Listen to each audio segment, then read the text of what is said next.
Hello family, good morning અને જય માતાજી બધાને. સવારમાં અભય મસ્ત તૈયાર થઈ ગયા હતા, પણ મારું મોર્નિંગ મોડું થયું હતું. પછી અભય આરાધ્યાબેનને જગાડતા હતા અને મેં રાતે છે ને ચોખાની દાળ પલારી દીધા હતા, કારણ કે મારે છે ને ખાટિયા ઢોકળા બનાવવાના હતા ને એટલે.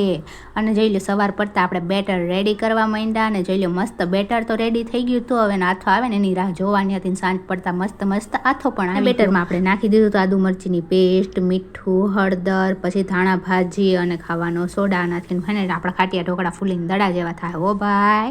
અને આરાધ્યાબેન માટે મેં મોરું બેટર કાઢી લીધું હતું, કારણ કે મારા બેન છે ને તીખું ઓછું ખાય છે ને, એટલા માટે આપણે ઢોકળાની પ્લેટને સ્ટીમ થવા માટે મૂકી દીધી હતી. મસ્ત આપણા ગરમા ગરમ ઢોકળા બની રેડી થઈ ગયા છે. ને આવું વાતાવરણ હોય ને એમાં આપણને ખાટિયા ઢોકળા મળી જાય તો આહા, મોજ જ પડી જાય. અને મેં તો મસ્ત ખાટિયા ઢોકળા ખાઈ લીધા છે. અને તમને ખાટિયા ઢોકળા ભાવે કે નહીં તે મને કમેન્ટમાં કહી દેજો. અને આપણે છે ને આ મીશોમાંથી પાર્સલ મંગાવ્યું છે ને આ પાર્સલમાં શું છે ને એ જોવા માટે પાર્ટ 2 જોવું પડશે તમારે, અને ચેનલને સબસ્ક્રાઈબ પણ કરવું પડશે. Bye bye.